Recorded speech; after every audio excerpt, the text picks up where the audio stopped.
Shalom, Sobat Suluh Kristiani.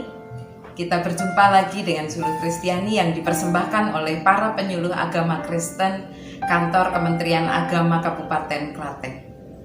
Menyambung tema beberapa hari yang lalu, Suluh Kristiani hari ini hadir dengan tema Stop Kekerasan dalam Rumah Tangga. Adapun judul untuk episode hari ini adalah Bersyukur dan saling merendahkan diri. Sobat Suluh Kristiani, melanjutkan tema Stop Kekerasan dalam Rumah Tangga atau KDRT, mungkin ada pertanyaan kritis.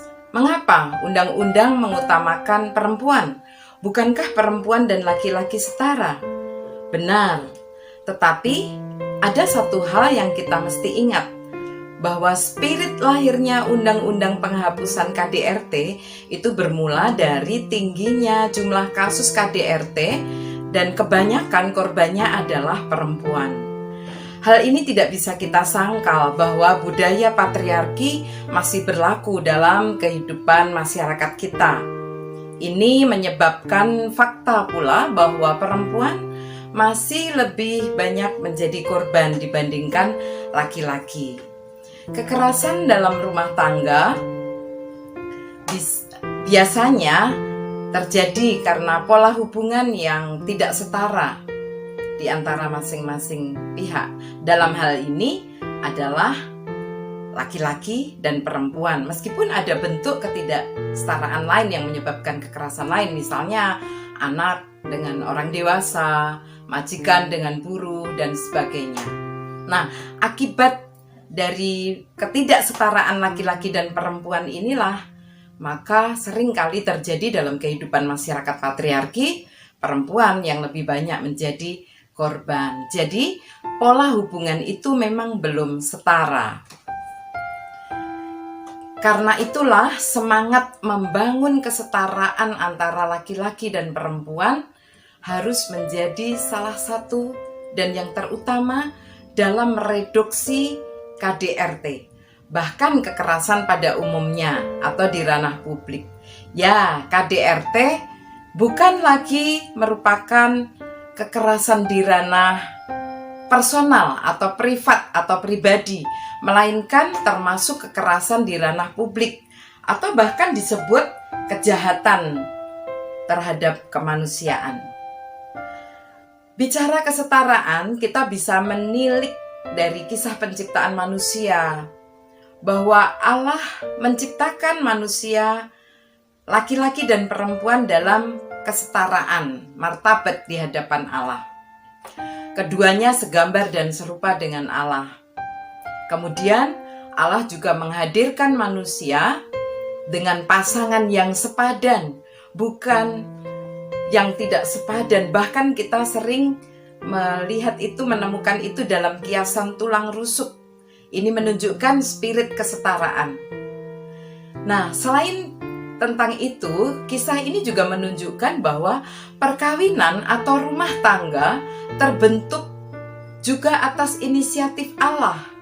Maka, setiap orang yang memilih untuk hidup menikah atau berumah tangga, hendaknya pernikahan mereka dibangun berdasarkan pada kasih Allah. Kasih agape harus mendasari kasih-kasih yang lain. Saudara, bicara tentang penyelesaian dan pencegahan KDRT bagi rumah tangga Kristen tidak hanya dengan pendekatan undang-undang penghapusan KDRT. Firman Tuhan tegas dan kuat menunjukkan bahwa hal ini tidak bertentangan dengan itu. Pertama, Alkitab menunjukkan bagaimana pentingnya membangun kesetaraan relasi.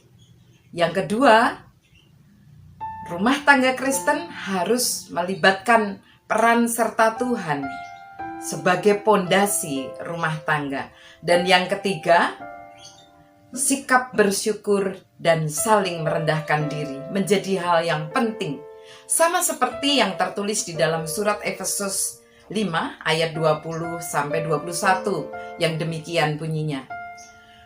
Ucaplah syukur senantiasa atas segala sesuatu dalam nama Tuhan kita Yesus Kristus kepada Allah dan Bapa kita, dan rendahkanlah dirimu seorang kepada yang lain di dalam takut akan Kristus.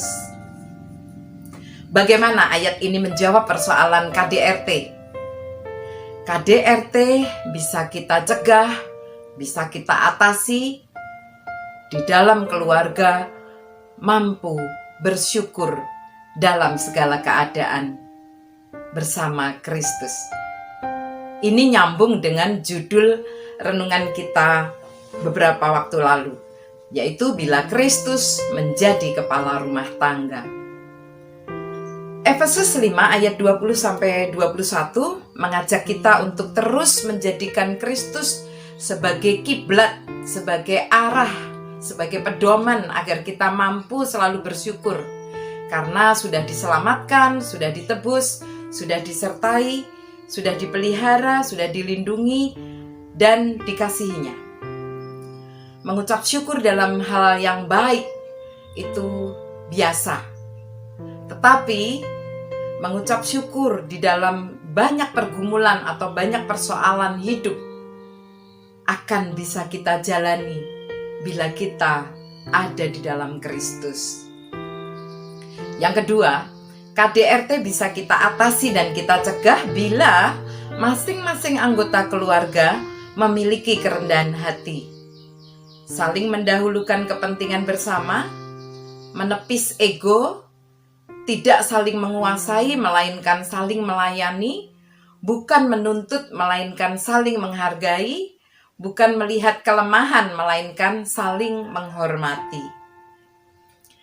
Kerendahan hati menjadi salah satu ciri orang yang hidup di dalam Kristus. Tanpa kerendahan hati, semua itu tidak akan bisa kita capai. Sebab Kristus adalah teladan utama dalam kerendahan hati. Saudara, hari ini kita dibawa dalam sebuah kesadaran akan pentingnya merawat kehidupan rumah tangga agar kita bisa menghentikan dan mencegah KDRT.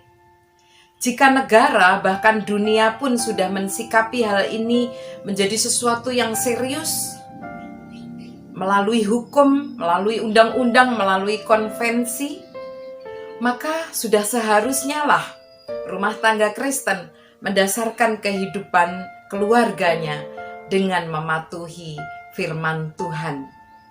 Niscaya KDRT bisa dihapus dan dicegah dalam rumah tangga Kristen.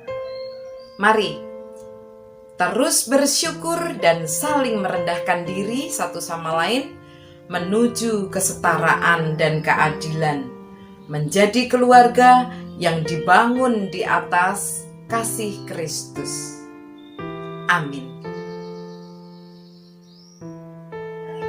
Bapak, Ibu, dan Saudara, kita akan berdoa dalam pujian berikut ini.